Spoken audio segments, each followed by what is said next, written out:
नमस्कार दोस्तों, स्वागत है आप सभी का मोहित की पाठशाला में।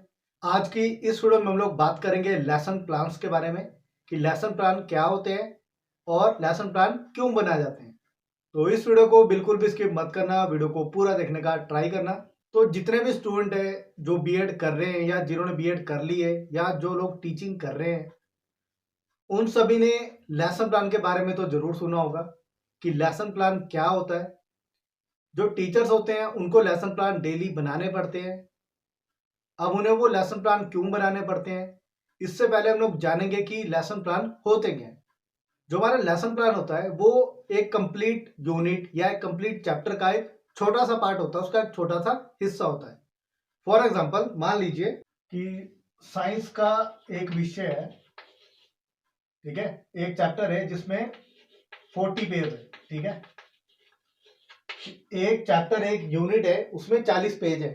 अब जो टीचर है वो उन 40 पेज को, ठीक है, ध्यान से सुनना, कि जो टीचर है वो उन 40 पेजों को यानी उस पूरे यूनिट को, पूरे चैप्टर को एक दिन में खत्म नहीं कर सकता ना, ठीक है, एक दिन में उसको खत्म नहीं कर सकता। टीचर अगर कितना भी फास्ट पढ़ा ले, फास्ट समझा ले, फिर भी वो एक दिन में उसको फिनिश नहीं कर पाएगा, क्योंकि जो क्लास की टाइमिंग होती है वो 30 से 35 मिनट की होती है, इससे ज्यादा तो नहीं होती है। मैक्सिमम जो टाइम होता है वो 30 से 35 मिनट का ही होता है, या आप इसको 40 मिनट तक मान सकते हो कि 40 मिनट तक की जो क्लास होती है। ओके, अब 40 मिनट की क्लास में वो 40 पेज नहीं पढ़ा सकता है। ओके, तो इस बर्डन को कम करने के लिए लेसन प्लान बनाए जाते हैं। अब क्या होगा, टीचर क्या करेगा, जो वो 40 पेज है, अब वो टीचर के ऊपर डिपेंड है, ठीक है। अब जो 40 पेज है, टीचर उसको किस तरह डिवाइड करेगा, वो उसको इस तरह भी कर सकता है कि एक दिन में हम लोग 10 पेज पढ़ेंगे, ठीक है, फिर दूसरे दिन हम लोग फिर 10 पेज यानी 20 पेज पढ़ेंगे, तीसरे दिन में हम लोग यानी 30 पेज तक पहुंचेंगे, और चौथे दिन में हम लोग जो ये हमारा चैप्टर है उसको कंप्लीट कर लेंगे। ओके, तो टोटल इसमें डेज लगेंगे 4 डेज। कितने दिन लगेंगे? 4 दिन लगेंगे। अब जो हमारा वो चैप्टर था 40 पेज का, उसको हमने अलग अलग पार्ट्स में डिवाइड कर दिया, उसको छोटे छोटे भागों में बांट दिया। देखो, पहला लेसन प्लान बना 10 पेज का, कि 10 पेज के अंदर जो जो इंपॉर्टेंट टॉपिक आ रहे थे, जो उसमें इंपॉर्टेंट टर्म्स थी, उनको हमने पहले लेसन प्लान में इंक्लूड कर दिया। ओके, उसके बाद अगले दिन के लिए जो हमने लेसन प्लान बनाया वो पेज नंबर 11 से पेज नंबर 20 तक थे। ओके, उसी तरह से पेज नंबर 21 से पेज नंबर 30 तक, और पेज नंबर 31 से पेज नंबर 40 तक। ओके, तो टोटल जो लेसन प्लान बने वो बने 4। कितने बने? 4। ओके, जैसे ये कंप्लीट होगा उसके बाद टीचर के ऊपर डिपेंड करता है कि वो इनको एक बार फिर से रिवाइज करवाएगा या वो डायरेक्ट जो क्वेश्चन होंगे उनको सॉल्व करवाएगा। ओके, तो ये आपको क्लियर हुआ कि लेसन प्लान होता क्या है। तो आई होप आपको लेसन प्लान के बारे में तो पता चल ही गया होगा कि लेसन प्लान होता क्या है। अब हम लोग बात करेंगे कि लेसन प्लान बनाए क्यों जाते हैं, क्योंकि कोई भी जब काम किया जाता है तो उसके पीछे कोई कारण होता है, कोई रीजन होता है। तो इसी तरह से लेसन प्लान बनाने का रीजन क्या है उसके बारे में बात कर लेते हैं। तो मैंने यहाँ पे कुछ पॉइंट्स लिखे हैं जो मेरे अकॉर्डिंग मुझे लगते हैं कि लेसन प्लान क्यों बनाए जाते हैं। सबसे पहला जो पॉइंट है वो है डीप नॉलेज। अब जब टीचर ने लेसन प्लान बनाया है तो कुछ सोच समझ के ही बनाया होगा, जैसा मैंने अभी आपको एग्जांपल दिया कि अगर टीचर वो जो 40 पेज है उनको अगर एक ही दिन में करवा देगा तो बच्चों को तो कुछ भी समझ नहीं आएगा। ओके, नहीं आएगा ना समझ। तो डीप नॉलेज लेने के लिए कि बच्चों को अच्छे से हम समझा पाए, उनको बहुत सारे एग्जाम्पल के थ्रू बहुत ही गहराई से अगर हम उस यूनिट को पढ़ाएंगे तो उसके लिए लेसन प्लान बनाए जाते हैं। ओके, तो पहला पॉइंट है डीप नॉलेज के लिए, कि बच्चों को डीप नॉलेज प्रोवाइड करने के लिए। दूसरा पॉइंट है कॉन्सेप्ट क्लैरिटी, कि जो भी कॉन्सेप्ट है उसको क्लियर करने के लिए। फॉर एग्जाम्पल मान लो हमारे पास एक टॉपिक है वाटर। वाटर हमारे पास एक टॉपिक है जिसे हम जल कहते हैं। अब जो ये टॉपिक है वो हमारे पास 50 पेज का है या 35 से 40 पेज का है। अब टीचर एक दिन में थोड़ी पढ़ा लेगा सारा का सारा, वो जो इस टॉपिक को अलग अलग पार्ट्स में डिवाइड करेगा। मान लो वो 4 से 5 इसके लेसन प्लान बनाएगा। पहले लेसन प्लान में वो बात करेगा कि जल होता क्या है, दूसरे लेसन प्लान में वो बात करेगा कि जल हमें कहां कहां से प्राप्त होता है, तीसरे लेसन प्लान में वो क्या करेगा कि जल की आवश्यकता हमें क्यों है। इसी तरह से चौथा लेसन प्लान वो बनाएगा कि जल प्रदूषण क्या होता है, और पांचवा लेसन प्लान वो बनाएगा कि सूखा और बाढ़ में क्या अंतर होता है। ओके, तो टीचर क्या करेगा, पूरे यूनिट को अलग अलग पार्ट्स में डिवाइड करेगा। ओके, ताकि बच्चों को जो वो कॉन्सेप्ट है वो अच्छे से क्लियर हो जाए। ओके, तो लेसन प्लान बनाने का दूसरा जो कारण है वो है कॉन्सेप्ट क्लैरिटी। ओके, तीसरा जो हमारे पास इसका मेन रीजन है वो है बेटर अंडरस्टैंडिंग ऑफ टॉपिक। जैसा मैंने आपको अभी बताया कि अगर टीचर बहुत ही जल्दी पढ़ाएगा, बच्चों को कुछ भी समझ नहीं आएगा, तो उसका कोई भी फायदा नहीं है। ओके, उसका कोई भी फायदा नहीं है अगर बच्चों को समझ ही नहीं आया कि टीचर पढ़ा क्या रहा है। ओके, तो for better understanding of the topic teacher क्या करता है, लेसन प्लान बनाता है। ओके, तो तीसरा जो रीजन है वो हमारे पास है बेटर अंडरस्टैंडिंग ऑफ टॉपिक, कि टॉपिक को बहुत ही अच्छे से समझाने के लिए लेसन प्लान बनाए जाते हैं।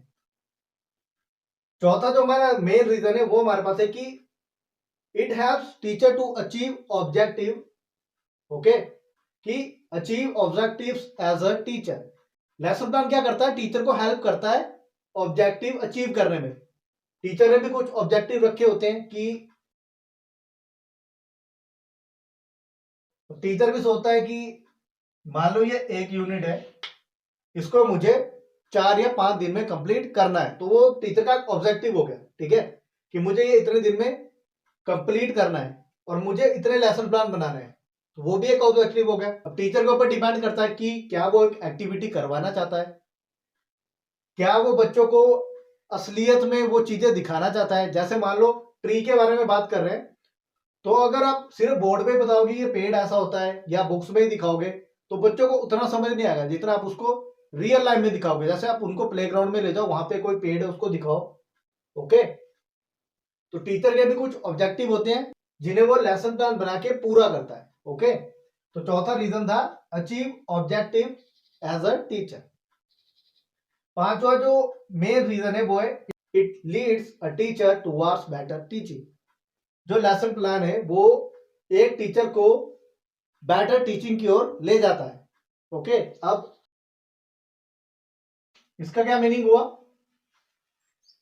कि देखो, कोई टीचर क्लास में आता है तो उसने लेसन प्लान प्रिपेयर नहीं किया है, ठीक है, सपोज नहीं किया है, तो उसे खुद भी इतना आइडिया नहीं होगा कि मुझे आज क्या करवाना है और मैं कल क्या करवाऊंगा। अगर उसने लेसन प्लान अच्छे से प्रिपेयर किया, उसे पता है कि 30 मिनट की क्लास है, तो मुझे ये 2 या 3 पेज कवर करने हैं, या मैक्सिमम 4 या 5 पेज, तो जो भी उसमें इंपॉर्टेंट टॉपिक्स होंगे वो मुझे कवर करने हैं। तो अगर टीचर ने लेसन प्लान बनाया है तो उसे पता है कि मुझे ये जो ऑब्जेक्टिव है वो मुझे फुलफिल करने हैं आज, या मुझे अचीव करने हैं। ओके, तो अगर लेसन प्लान नहीं बनाया तो टीचर भी थोड़ा कंफ्यूज रहेगा कि मुझे आगे क्या पढ़ाना है और कहां तक पढ़ाना है और कितना पढ़ाना है। ओके, तो जो लेसन प्लान है वो टीचर्स को हेल्प करता है बेटर टीचिंग में। ओके, नेक्स्ट पॉइंट है हमारे पास रोड मैप। अब रोड मैप की जो लेसन प्लान है वो एक मार्ग है, एक रास्ता है। वो टीचर को बताता है कि आपने क्या करना है, आपको कितना टाइम लगेगा, आप कितने टाइम में इस चैप्टर को कंप्लीट करवा पाओगे। ओके, तो जो लेसन प्लान है वो एक रोड मैप की तरह भी काम करता है। अगला जो पॉइंट है वो है विजन। तो जो लेसन प्लान है ना वो टीचर्स को हेल्प करता है, एक विजन सेट करता है। टीचर को पता रहता है कि इतने टाइम में मेरा जो सिलेबस है वो कंप्लीट हो जाएगा, ये जो चैप्टर्स है वो मैं कंप्लीट करवा लूंगा, मैं इनके टेस्ट भी ले लूंगा, इनको एक्टिविटी भी करवा लूंगा। ओके, तो एक विजन सेट करता है। ओके, नेक्स्ट जो हमारे पास पॉइंट है वो है नो बर्डन ऑन स्टूडेंट। कि नो बर्डन ऑन स्टूडेंट, इसका मीन है कि अगर टीचर ने लेसन प्लान बनाया है तो टीचर को पता है कि मुझे कितनी क्वांटिटी में, ठीक है, या मुझे कितना पढ़ाना है, टीचर को पहले ही पता है। तो अगर टीचर ने लेसन प्लान नहीं बनाया तो जैसा मैंने आपको बताया कि टीचर 40 पेज एक ही दिन में करवा देगा, बच्चों को समझ नहीं आएगा, बट वो एक ही दिन में करवा देगा क्योंकि उसने लेसन प्लान नहीं बनाया। नहीं तो वो क्या करेगा, 20 से 25 पेज एक ही दिन में करवा देगा कि इसको भी कर लो, इसको भी कर लो, इसको भी कर लो, हो गया खत्म। तो बच्चों को समझ भी तो आना चाहिए, बच्चों के ऊपर तो बर्डन बढ़ जाएगा। टीचर क्या करेगा, 20 से 25 पेज उसको करवा देगा, फिर वो बोलेगा कि जो ये क्वेश्चन है वो कर लेना, ये आपको काम है, ये होमवर्क है। अब बच्चों को जो समझ ही नहीं आया तो वो क्या लिखेंगे उसके बारे में। ओके, तो बच्चों के ऊपर बर्डन ना पड़े इसलिए भी लेसन प्लान बनाए जाते हैं। ओके, नेक्स्ट है हमारे पास for a healthy classroom environment. अब इसका क्या मीनिंग है, देखो अब मान लो एक टीचर है, वो क्लास में एंटर करता है और उसने लेसन प्लान नहीं बनाया, ठीक है, लेसन प्लान नहीं बनाया तो वो क्या करेगा, तो टीचर को आइडिया नहीं होगा कि मुझे आज कितने पेज तक पढ़ाना है, क्या मुझे 10 पेज तक पढ़ाना है, क्या मुझे 8 ही पेज करवाने हैं, तो वो थोड़ा कंफ्यूज रहेगा और उसे ये भी पता नहीं होगा कि इसमें अगला सब टॉपिक आगे क्या आने वाला है, मुझे क्या एग्जाम्पल देना है, वो थोड़ा कंफ्यूज रहेगा, और मुझे होमवर्क क्या देना है। और इसके अपोजिट अगर टीचर ने एक लेसन प्लान बनाया है तो उसे पता है कि मुझे आज ये 4 सब टॉपिक कंप्लीट करवाने हैं, इनके बारे में बच्चों को ज्यादा से ज्यादा बताना है, ज्यादा एग्जाम्पल देने हैं, कोई एक्टिविटी करवानी है। तो अगर लेसन प्लान बनाया है तो टीचर को एक क्लैरिटी रहती है कि मुझे आज क्या क्या करना है। ओके, अगर टीचर ने लेसन प्लान बनाया है, उसको जो विजन है क्लियर है, उसको पता है कि मुझे आज ये चीजें कंप्लीट करवानी है, तो उससे क्या होगा कि वो बेटर टीचिंग कर पाएगा और क्लासरूम का जो एनवायरमेंट है वो भी एक हेल्दी एनवायरमेंट बनेगा। ओके, और लास्ट जो हमारे पास रीजन है वो है लेस बर्डन। पहले हमने बात की थी कि नो बर्डन ऑन स्टूडेंट, अब लेस बर्डन ऑन टीचर। अगर लेसन प्लान नहीं बनाएगा तो टीचर के ऊपर भी एक बर्डन रहेगा, उसको पता ही नहीं होगा कि मुझे कितना पढ़ाना है, मैंने कितना पढ़ा दिया है, अब मैं इसमें आगे क्या करवाऊंगा। ओके, तो उसके ऊपर भी बर्डन रहेगा। अगर उसने मान लो 1-2 दिन का भी लेसन प्लान स्किप कर दिया, उसको नहीं पता है, तो उसे आगे के जो लेसन प्लान है वो भी कवर अप करने पड़ेंगे, तो टीचर के ऊपर ज्यादा बर्डन पड़ेगा। तो वो बर्डन अगर टीचर के ऊपर ना पड़े तो उसके लिए जो लेसन प्लान है वो प्रिपेयर किए जाते हैं। ओके, सो ये थे हमारे कुछ मेन रीजन जो मुझे लगते हैं कि लेसन प्लान क्यों बनाए जाते हैं। ओके, तो ये था हमारा आज का टॉपिक। ऐसे मैं उम्मीद करता हूँ कि इस वीडियो से आपको कुछ नया सीखने को जरूर मिला होगा। तो अगर आप एक टीचर हो या एक बीएड स्टूडेंट हो तो इस वीडियो को पूरा देखने का ट्राई करना और इस वीडियो को ज़्यादा से ज़्यादा शेयर करना। इसी तरह की और यूजफुल वीडियोस को देखने के लिए मेरे चैनल को कर दीजिए सब्सक्राइब। आज की इस वीडियो में हम लोग इतना ही करेंगे, मिलते हैं अगली वीडियो में नए टॉपिक के साथ।